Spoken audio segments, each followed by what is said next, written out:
Jayanta Basumatary long live Jayanta Basumatary long live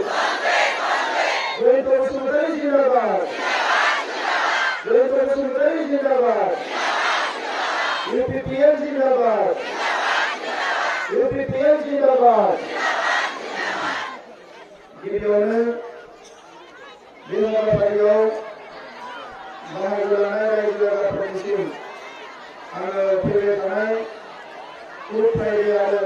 star सानडेनि गाहाम हामलायनायखौ बावहरबाय आरो बेजों लोगोसे फैबाय थानाय रंजालि बैसागुनिबो गाहाम हामलायनायखौ आङो नोंथांमोन साफ्रोमनोबो गोसो गोरबोनिफ्राय बावहरनाय जाबाय सिबिनां रायजो राजा नोंथांमोन दिनै बेवहाय नोंथांमोना एसेबां बुरजा सुबुं एसेबां बुरजा मानसिया गाज्रि बोथोरावबो थुबुर जानायाव आङो बेखौनो बुजिदों जे नैबे बिसायख'थियाव जयन्त बसुमतारिया देरहानाया 100% रोखा जाबाय आं बेखौनो बुजिदों थांनाय गोलाव सम सान्तिपुर ओनसोलनि दादगारि ओनसोलनि बे सा ओनसोलनि रायजो राजाफोरखौ सनमान ब्रह्म बिथाङा खाम्फा गयारि बिथाङा गोबां थगायबोबाय मोनफ्रोमबो बिसायख'थियाव फैनानै नैबेखौ होगोन बैखौ होगोन होननानै बिथांमोना थगायबाय थायो आरो बेल' नङा रायजो राजाफोरखौ बायदिसिना जौगालु खामानिनिफ्राय बिथांमोना थगायनाया बेल' नङा बेजों लोगोसे हारिनि गोनां खामानिफ्रावबो हारिनि गोनां आयदाफ्रावबो बिथांमोना हारिखौ थगायगासिनो दङ दामान गोनां रायजोफोर दिनैनि समाव जों बयबो मिथिगौ जे बर'नि अख्राङाव गोजोना फैनो हमबायमोन जों बयबो मिथिगौ जे बर'नि समाजारि थासारिया दिनै सोलायनो हमबायमोन बेबायदि समाव आरोबाव माखासे मानसिफ्रा हिंसा खालामनो नाजादों सोरबा बदरुद्दिन आजमलमोन बायदिजों लोगो नांनानै बर' हारिखौ अलखदाव खोख्लैनो नाजादों दा बेखौ नुनानै दिनै जोंनि हारिया सांग्रां जानांगौनि सम जाबाय जाय मानसिफोरजों 2008 मायथाइयाव दाङाबाजि जादों 2012 मायथाइयाव दाङाबाजि जादों बे मानसिफोरजों दिनै बिथांमोना जोंनि हारिनि मानसिफोरजों माखासे गेना गोरोन्थि गोनां थासारि सोरजिनानै गोनो गोथो खालामनो नागिरदों दा सिबिनां रायजोफोर बर' हारिया थांनाय 30-40 बोसोराव मोनसे गोब्राब थासारिजों फैनो गोनां जादों बे गोब्राब थासारिखौ नोंथांमोना जों बयबो मिथिगौ बेयो जोंनि जारिमिन बे थांनाय 30-40 बोसोराव जोंनि बर' गामि आर्मि पुलिसा गोबां डिस्टार्ब खालामदोंमोन बे 30-40 बोसोराव बर'फ्रा गोजोनै संसार जानो हायाखैमोन जोंनि फरायसाफ्रा मोजाङै लेखा फरायनो हायाखैमोन आबादारिफ्रा आबादथिलियाव गोसो होनानै आबाद मावनो मोनाखैमोन आरो खामायनानै जानो थाखाय मोजां राहा लामा जेबोखौनो मोनाखैमोन बिटिसि सुक्ति जानाय समाव जोंनि मानसिफ्रा हास्थायदोंमोन जे बिटिसि गोरोबथाजोंनो बर' हारिया बेसेबांबा जौगालांसिगोन बे बाथ्राखौनो बै समनि बिएलटिनि दैदेनगिरिफ्रा सनमान ब्रह्ममोना रायजो राजाफोरनि गेजेराव फोसावदोंमोन कि जोङो भिक्ट्रि जाबाय देरहाबाय जोंनि गेजेराव जौगानाया फैसिगोन जोंनि गेजेराव गासैबो रोखोमनि जेंनाफ्रा जोबसिगोन नाथाय बे 17 बोसोराव जि बिपिएफनि सासनमोन बेवहाय आइ आफा रायजो राजाफोरनि जेबो जेंनायानो जोबाखिसै बेवहाय जेंनाया जोबदोंब्ला सनमान ब्रह्मनि जेंनाया जोब्बाय खाम्फा बरगयारिनि जेंनाया जोब्बाय सोरबा साफा सानै बिपिएफ लिडारफोरनि जेंनाया जोबदों बिनि बादै आइ आफा रायजो राजाफ्रा दाबो बन फानना जानांदों फिथा फानना जानांदों मैगं फानना जानांदों बेसेबांबा खस्थ' खालामनानै दिनैबो संसार जानांदों मानग्रा रायजो राजाफोर दा ओंखायनो नैबे समाव नैबे बिसायख'थिया जोंनि थाखाय हारि रैखाथिनि बिसायख'थि नैबे बिसायख'थिया जोंनि थाखाय गोजोन थासारि गायसननायनि बिसायख'थि नैबे बिसायख'थिया जोंनि थाखाय बिटिआर गोरोबथाखौ 100% जाफुंसार होनानै बर' हारिखौ गेरेमसा हारि दानायनि बिसायख'थि दा बेखौ लानानै जोंनि आइ आफा रायजो राजानि गेजेराव जेबो गोनो गोथो जानांगौ गैया दिनै बिथांमोना गावसोरनि राजखान्थि लाबोनायनि थाखाय सानैसो सेंग्राफोरखौ आरोबाव सिलाय लानानै हाग्रायाव थांनो थाखाय मोनसे जोबोद दुखुनांथाव जादों। दा नैबे समाव मानगोनां रायजोफोर बड'लेण्डआव गोदान सरकार मोनसे फैबाय। आइ आफा रायजो राजाफ्रा लुबैनाय बायदिनो जोङो मोनसे गोदान UPPLनि दैदेननायाव सरकार मोननो हाबाय आरो दिनै बे सा ओनसोलखौ नोजोर होनो थाखाय जोथोन लानो थाखाय सासे मेंनो रोङै जोहोलाव बिथां रन्जित बसुमतारी फेरेंगाखौ दिनै जोंनि गभर्नमेन्टनि सासे पावारफुल EM महरै जों गायसननानै सारा बड'लेण्डआव गोख्रों खामानि मावगासिनो दङ। दा बेबायदि समाव जायफ्रा थगायबाय थांनाय 20 बोसोराव इलेक्सन फैबा थाखा रानो, इलेक्सन फैबाल' रायजो राजाखौ गोसोखाङो, बे सनमान ब्रह्ममोना हाग्रामा महिलारिमोना दिनै फिन रायजोफोरखौ थगायनो माखासे थांजारि सागासिनो दङ। दामान गोनां रायजोफोर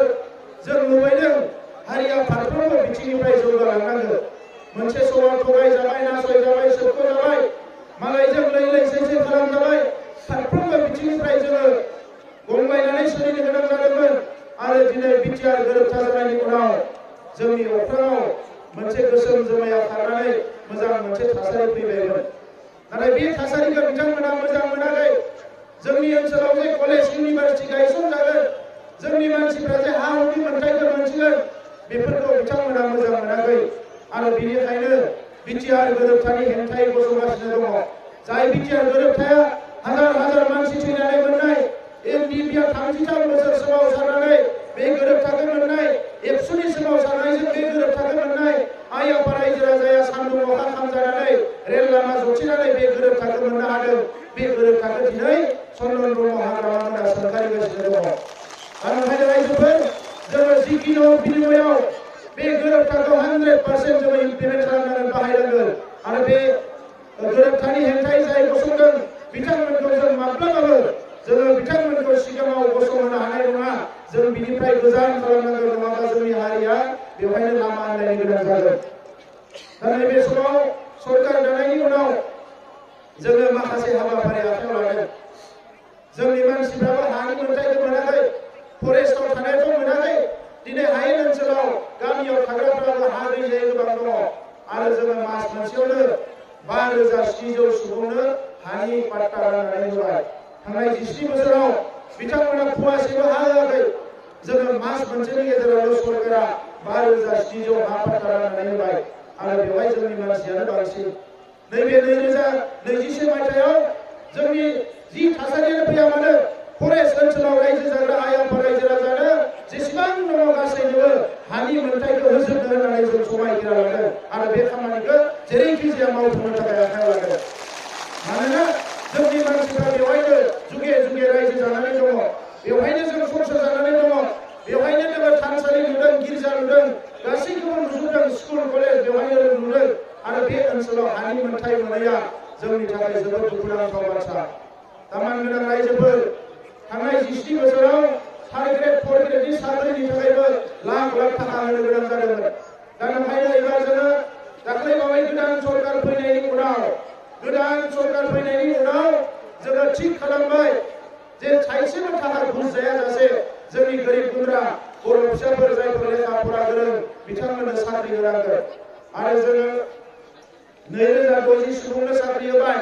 थाइसेबो थाखा रावनिबो लानो होआखै आङो। सोरबा थाखा लायोबा खिन्थु सासपेन्ड जागोन, बेखौ रोखा रोखा खालामखानानै दोननाय जादों। दा नोंथांमोना गोबाङानो दिनै बन्दन बेंकनि लन लायो नङा होनबा? बन्दन बेंकनि लन लायोना? दङना गैया लन? दङ। दा नैबे आसामाव गोदान सरकार फैफिननायनि उनाव जेसेबां बन्दननि लन दङ बे लनखौ सुख'जोबनानै होनो थाखाय आसाम गभर्नमेन्टआ थिग खालामबाय एबार। दा बेजों लोगोसे कलेजाव थांनाय फरायसाफोर फरायसुलिफोरनो स्कुटि होदों, फरायसाफोरनो साइकेल होगोन जोङो बड'लेण्ड गभर्नमेन्टआ आरो आसाम गभर्नमेन्टनिफ्राय मटर साइकेल होबावगोन आरो बेजों लोगोसे कलेजाव थांग्रा फरायसाफोरनो 2021 मायथाइनिफ्रायनो सानसेयाव 100 रां होनाय जागोन कलेजाव सोलोंनो थाखाय। आइजोफोरनि थाखाय सेल्फ हेल्प ग्रुपफोरनो 75,000 रां होनानै जों फोसावदोंमोन इलेक्सननि सिगाङाव। दा मानगोनां रायजोफोर दिनैसिम मोनब्रै जिल्लायाव 4,700 सेल्फ हेल्प ग्रुपनो NRLM-निफ्राय 50,000 आरो जोंनि गभर्नमेन्टनिफ्राय 30,000 रां होनायनि बेबस्थाखौ खालामनाय जाबाय। 4,700 बे फार्स्ट फेज। सेकेन्ड फेजआव नोंथांमोननियाव फैगोन थार्ड फेज फैबावगोन जोंनि आइजोफ्रा माबा नङा माबा मोजाङै मान इज्जतजों माबा मोनसे खामायनानै जानो हानाय राहा लामा फैनांगोन आइजोफ्रानो न'खरखौ बेङो आइजोफ्रा फुंनिफ्राय मोनासिम खस्थ' खालामो गथ' गथायखौ जोथोन लायो न'खरनि फारफ्रोमबो बिथिंखौ आइजोफ्रा जोथोन लायो नाथाय आइजोफोरनि आखायाव थाखा गरसेबो गैया जायोब्ला आइजोफ्रा न'खरखौ सामलायनाया गोब्राब जायो दा ओंखायनो बे गासै 20,000 सेल्फ हेल्प ग्रुपनि मादाव गासै 4,700 सेल्फ हेल्प ग्रुपनो होनाय जाबाय आरो बाखिखिनिनो फैगौ 2011 मायथाइनि उननि बे समावनो जों होनो थाखाय थि खालामदों दा मानगोनां आइजोफोर जोङो हारिखौ जौगाजानो लुबैदों जोङो मोजां मोनसे थासारियाव फैजानो लुबैदों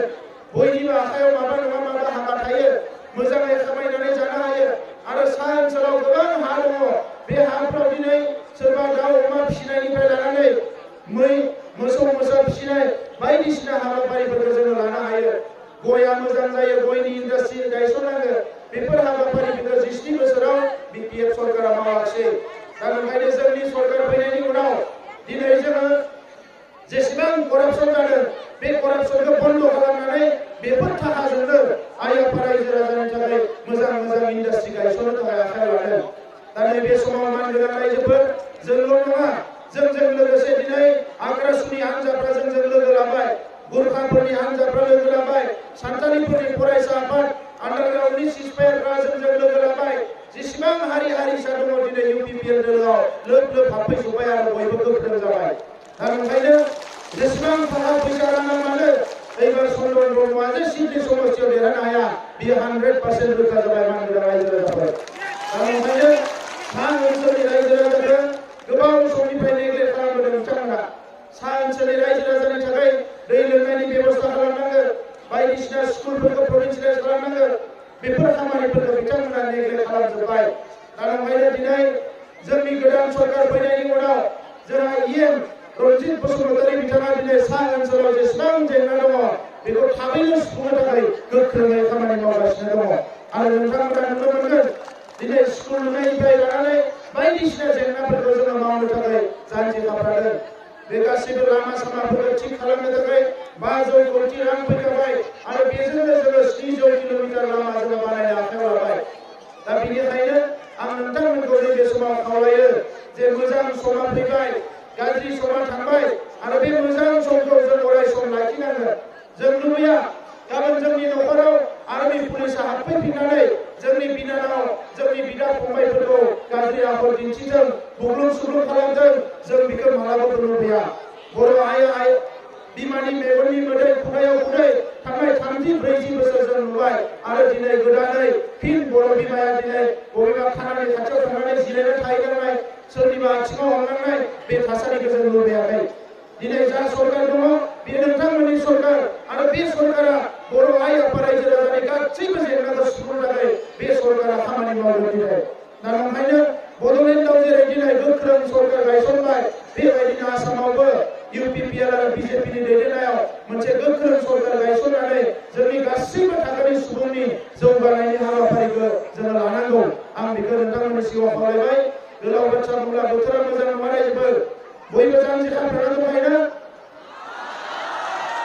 भटआ मायाव होगोन ट्रेक्टराव एसे गोबारै बुंनांगोन सिडलियालाय खोनानांगोन ट्रेक्टरनि सावगारियाव भट हो ट्रेक्टरनि सावगारियाव भट हो लामा सेराव थानाय सेंग्राफ्रा होनाय मा होना जयन्त बसुमतारी लंले खेबसे बयबो बुं जयन्त बसुमतारी लंले जयन्त बसुमतारी लंले जयन्तखौ सिनायोना सिनाया सिनायो मोजाङैनो सिनायथ' मानसिया थांबाय दा गोलाव सम फरायसा आफादाव थानानै बायदिसिना दाङाबाजि जेंना जेंसिनि समाव गोख्रोङै गाबथाबनाय मानसि फोथासेबो जौ सेरेबजों खाथियाव थाङा खुनु करापसन गैया जोबोद नोरों मनसुला आखुनि सासे गोख्रों बर' बिमानि गोरबोआव जोनोम मोननाय सासे बर' फिसा रावबो बेखौ देमहोनो हाया चन्द्रन ब्रह्ममोना 17 बोसोराव 1 मिनिटनि थाखायबो देमहोनो हायाखै बे जाबाय जयन्त बसुमतारी दा ओंखायनो बे जयन्त बसुमतारी बयबो 것들을 도전하게 되라는 것을 강조하라. जय बोलारी बंगाल हमसा बिमारे जुबर इधर इधर होंगे जय बोलारी भारत माता की भारत माता की भारत माता की बैंकों शुरू करी जिंदाबाद बैंकों शुरू करी जिंदाबाद एक्चुअली समरिया फोड़ एक सभी फोड़ दियो एक सभी फोड़ दियो